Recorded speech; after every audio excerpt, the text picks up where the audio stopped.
Hi, this is Neurodivergent Nurture. I'm Allison, here to talk about all things IVF, motherhood, autism, ups and downs.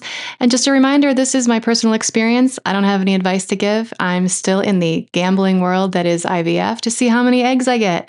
And I want to catch you up from last episode where I was living the mystery that so many of us in the autism world just love to do, and about the testing of my 2 embryos. So stay with me. Yeah, so I wasn't really doing that well in the last episode. And when I watch it, I could just tell my state at the time. I was really coming off some hormone imbalances from IVF medications, weird side effects, and wasn't feeling that great. But I came back to record because there's just nothing else to do but move forward. So that's kind of a theme today. And I definitely wanted to record this video today, and it is way too warm for this sweater, I'll say that, but I was just insistent on the fact that it's spring, spring is springing, animals are mating, babies are being conceived.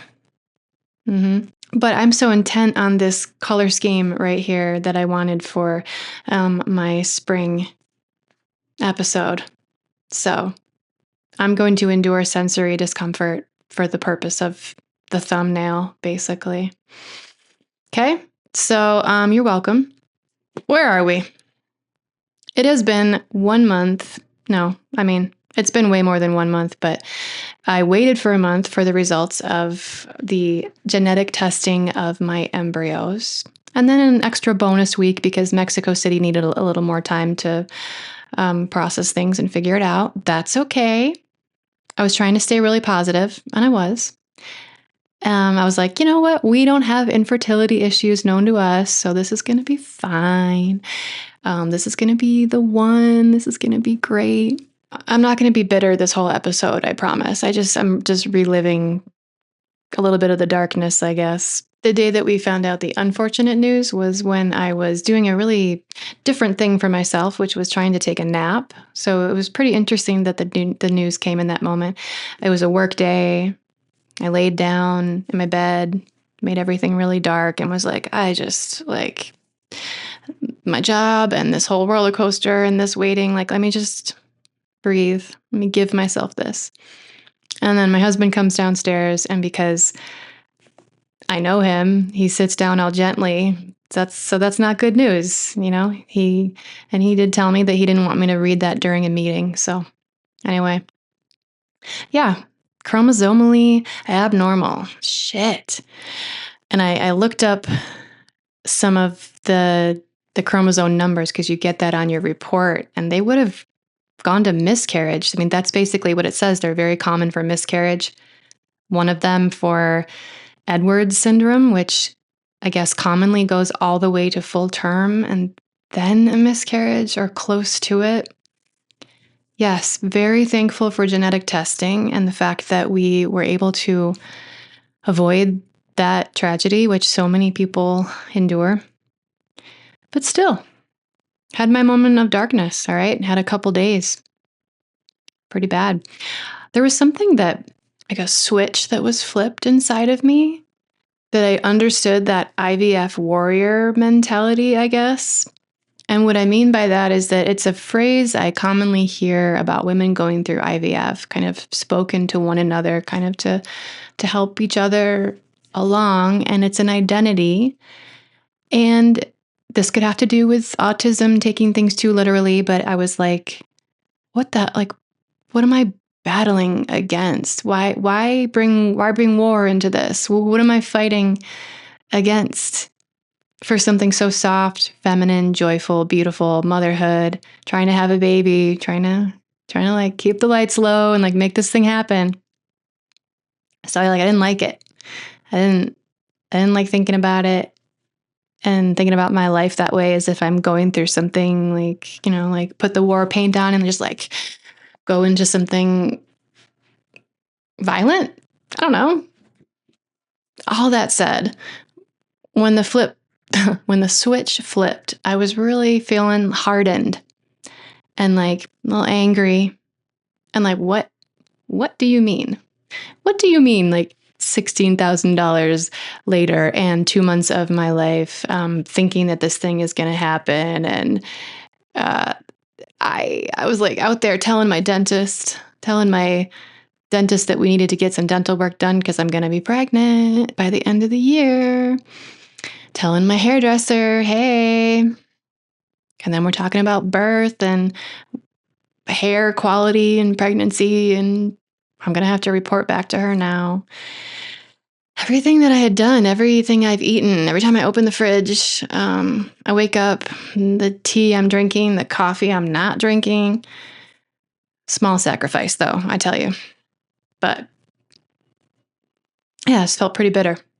And I pictured myself shutting down this channel, like in embarrassment. Like, what the hell am I going to do? Just keep coming here and just, what kind of entertainment is that? Who's following a channel that is just like, oh, no. Oh, yes, I'm great news. No, never mind. And I'm just never getting anywhere. Like, I don't know. I haven't really seen a channel persist like that. It usually gets to the good news or gets to the giving up. But like and subscribe anyway, I guess. And I was thinking, now we're heading into summer.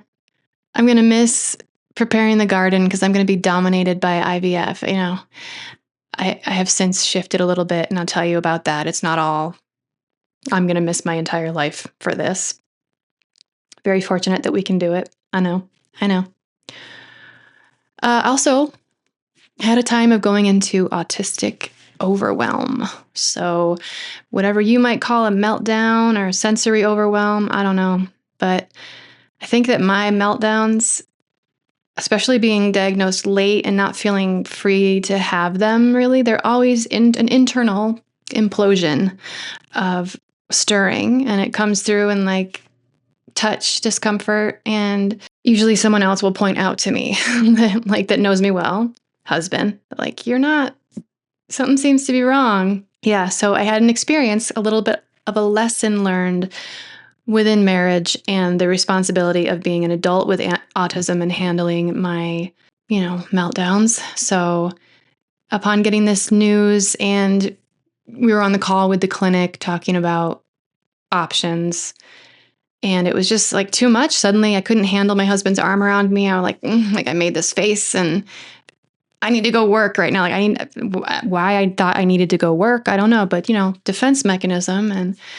And he thankfully explained to me how that made him feel, because I'm not the only one having the tragedy here. I'm not having the letdown. He's comforting me a great deal, but he's having a shitty time too. It's disappointing. He went into this much more like skipping down the road of joy. Like, this, of course this is going to work. Why wouldn't this work? I'm the one in the IVF subreddit. Like, I don't know, man. I don't know. This doesn't seem very common that the first time, okay, but maybe people only come to Reddit when they're upset. So you don't hear about, I don't know. I still don't really know how to view it, but I hear that the first time isn't always a success. Does it mean the first transfer? Does it mean the first egg retrieval? I don't know. Does anything we talk about how to make this happen really matter? I mean, I don't know. It's a vulnerable thing, and it's expensive. Speaking of things like that come through advice and hearsay, I also had a first experience of seeing why it can feel crappy to get advice from people that have never done IVF. So I had a friend ask me if they can offer me something, and right away I was like, oh my God, of course. Yeah, don't be careful with that. Just share with me, like, yeah, I'll do it or I won't. Okay. And then when I received it, then I realized, oh, okay, that's why she was trying to be careful, because maybe other people know this, but yeah, like, I already feel like I did something wrong. I'm already blaming myself. I'm already searching for things. And so to have someone say, like, I heard this supplement can help with it.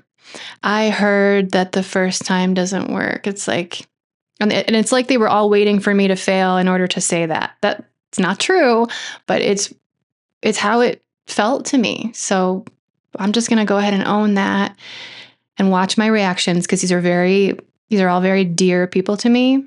But man, whenever someone's going through something, I'm not going to say something I heard. I'm going to hear them.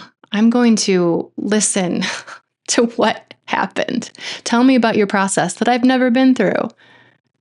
And the need of the moment is probably not for me to offer a solution to them, because they must just not have done it right. They need this particular thing. Yeah, so that's cool.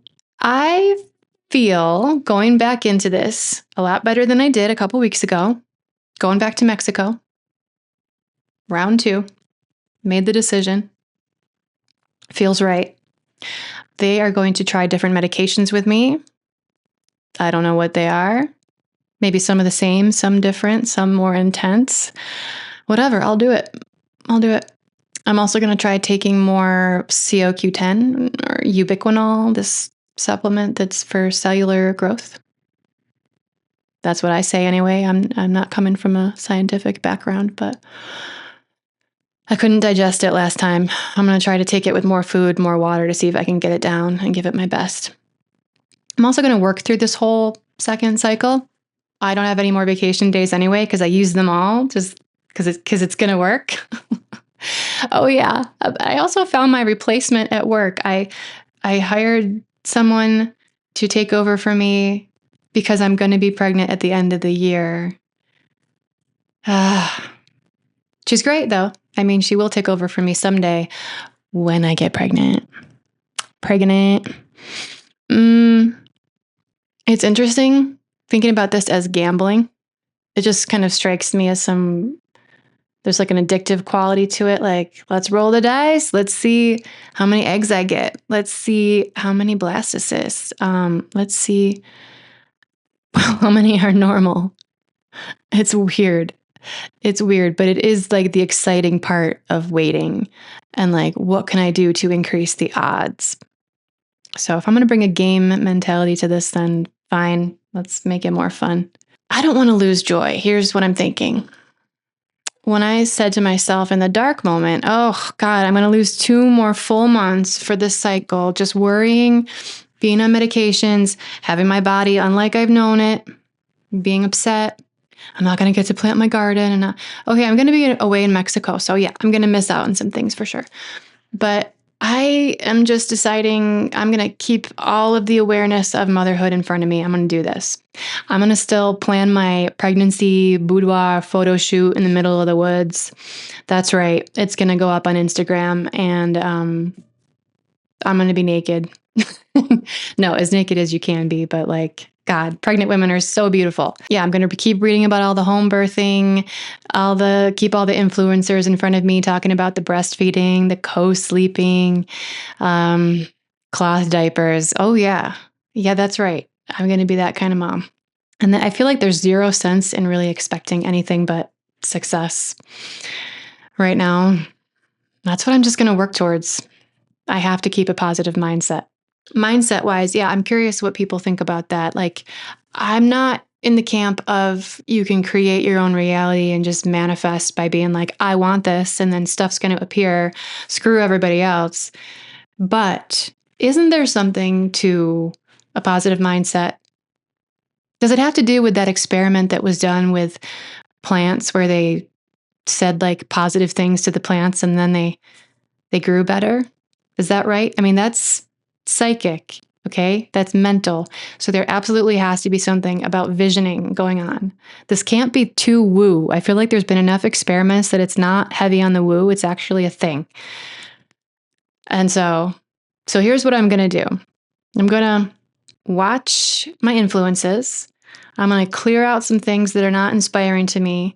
Maybe even put aside my beloved paranormal, like horror genre, psychological thriller stuff to the side. And maybe that's not so great for this particular period in my life. And I'll get my thrills through like stand-up comedy and Friends. I don't know, real life. I'm going to get a haircut. I'm going to take care of myself. I'm going to make this video. I'm going to make other videos. I'm going to delegate more. I'm going to give people some stuff. and maybe they'll be empowered by it and it'll be a good move altogether. Get more stuff off my plate. Whatever I've been holding on that that made me stand up and be like, I gotta work right now. I gotta do things. I do plenty. I'm gonna get more sunshine. I'm gonna watch healthier TV. I'm gonna keep living my life and treating my body in preparation to have a child, but also stopping to nurture others wherever I can. So if you're my friend, I want to baby you. Okay. I want to take care of you. I want to take care of my husband, take care of my neighbors, random strangers, just take care of somebody in the moment. Because being able to give will remind me that I have a wellspring. I just had a recent experience of this. But I don't really feel like I want to be the YouTuber that talks about an example of when I gave just to flex that. But let me just tell you that it showed me something. Like life is happening all around me. What keeps me moving forward is just finding that I'm not like completely depleted by this, I guess is the thing. It doesn't really, finish me off and like just, no, obviously I'm still going and I'm fortunate and this is going to happen. So this is the end of the episode. This is where I don't know how to really wrap it up. Yeah. So, okay, bye. Oh, no, wait. I will be having my next episode in Mexico. And it would be great if you would subscribe. Like, I would be really curious if someone would subscribe. And just like, you want me to keep doing this? Because I'll do it. Let's see where this goes. What do you want to talk about? Well, next time I'll talk from Mexico. IVF at Live Clinic. I'm going to go back and I will share some experiences and maybe try to capture more footage of what it's like and talk about the specific like IVF abroad part. I know I searched a lot for that in the beginning. All right. Bye.